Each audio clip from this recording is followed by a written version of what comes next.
going to do something that a lot of you have seen, but we're going to do my take on it, what I like, and everything else. We're going to do the Empire drip shields, both of which can be picked up over at empiremods.com. I believe at this time when I'm shooting this video, the Empire is not available yet, but it will be back soon. Drip shields are available. So anybody who knows me well enough, I'm a big fan of the Empire. Basic reason is because it's 901 threaded. I'm a huge fan of a low resistance 901 atomizer. So Empire to me is in my top 3 units that I grab most often. A lot of it is because it is 901 threaded. So let's do drip shields first. For anybody who doesn't know what the concept behind a drip shield is it is a small little covering, I guess you'd call it, that you can put over different atomizer combinations, and it helps with leaking. So either a normal 901 does have the hole towards the bottom of the atomizer where your juice does leak out. So what this does is it has an air hole on the top, which you're not going to be able to see on cam, but on the top there's an air hole. And when it's slid over the top of a 901 atomizer, there's 2 O-rings in it, and the seals is below the hole that's in the bottom. That's towards the bottom of the atomizer, on the actual face of the atomizer. And what it does is that the juice can leak out, and it sticks inside the drip shield, and with the help of the air hole on the top, it allows the juice to then be funneled back into your atomizer. So if you're a fan of a 901 atomizer like I am, this is a must-have. Especially when it comes to a 901, this is on a 901 right now. And you can see it's the same size as the atomizer, so it fits over it, nice and snug and perfect.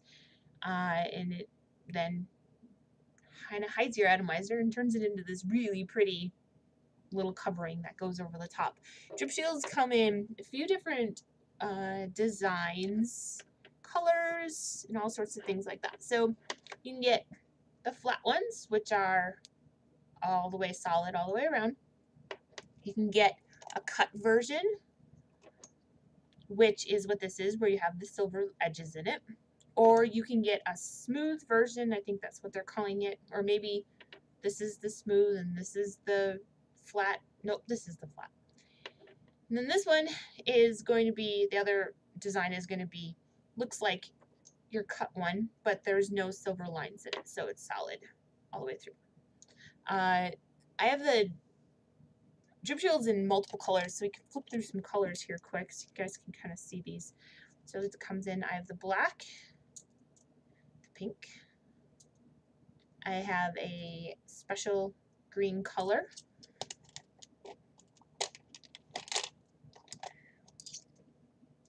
honestly, my personal opinion is the solid gold one is my favorite. The copper, which is more like a maroon blood red color, but not towards a purple. It's more red. I have the purple. I have the green. And I have the red. And I have the pink cut. So I have multiples of these. A lot of them are in use, or they've been recently in use. So I use these on everything except for cartomizers. They won't work on a cartomizer, but there's no need for it on a cartomizer as well. So let's go over a couple configurations of how you can do this. Of course, standard with just the 901. When you place these on, you're going to want to place it so that the hole on the drip shield is facing up. Ooh, we can actually kind of see the hole on that one. You can see that it's up. This is the same on a 901 as well. Like I said, you can put this on 306s and 510s as well. If you're going to use a 510, you'll just need an adapter, either a 510 to 510 adapter, or this is a bridged adapter, which is a 510 to 901, then a 901 to a 510 adapter. I actually prefer this over a 510 to 510 adapter because it is a little shorter. So your drip shield will cover more of it unlike if you use a 510 to 510, this is on a 306. You can see that there's kind of a gap here, which is fine. It's not a problem. How I have this one, which is actually another one of my favorite configurations for this, is a 510 to 510 adapter, and then I have the 306 on, and then I have the 306 to 510 drip tip adapter, so then I can use just a standard 510 drip tip on the top. This vape's great.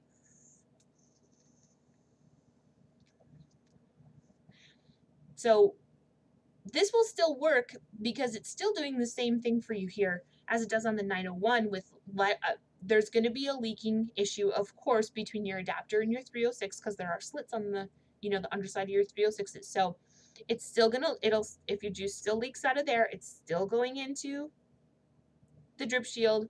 And then with the air system, it's allowing it to go back through the holes that it's leaking out in the first place to let your juice go back in.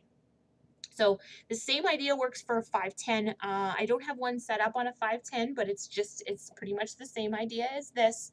You're going to use your adapter.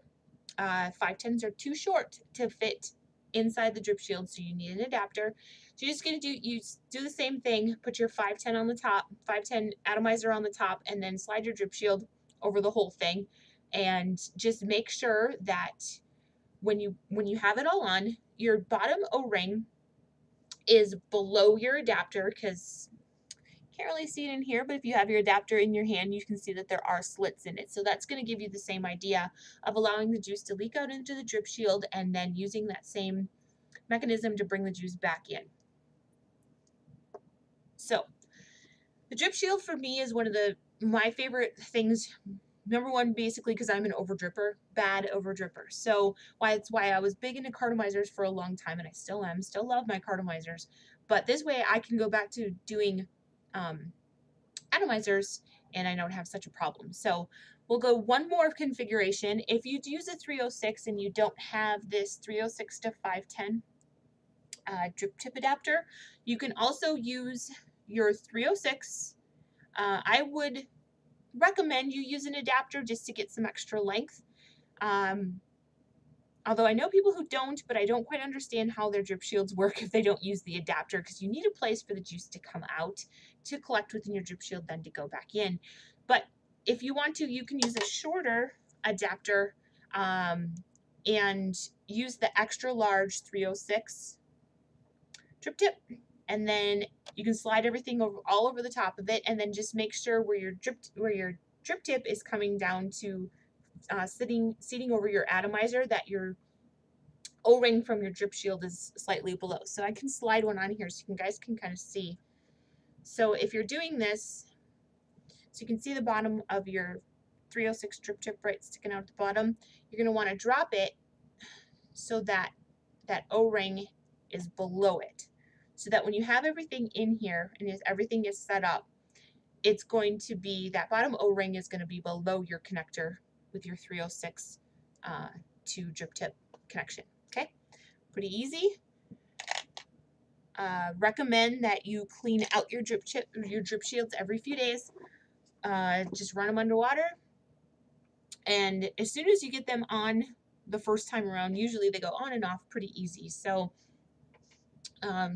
but then when everything's all assembled, especially if you're like using a 306, then you just have this, and you can pop it between any of your 510 threaded mods, and it'll work. This configuration is also a great option if you want to rock one of these on an Ego battery. So, of course, you wouldn't use the cone. Cone's not going to fit. So, we're actually going to put this video in 2 parts because obviously we only talked about drip shields right now, and I'm already at 9.5 minutes. So I'm going to let you guys go so that this doesn't go too long, and we'll go into the Empire in part 2. So I'll see you guys in a second, and we'll go into part 2.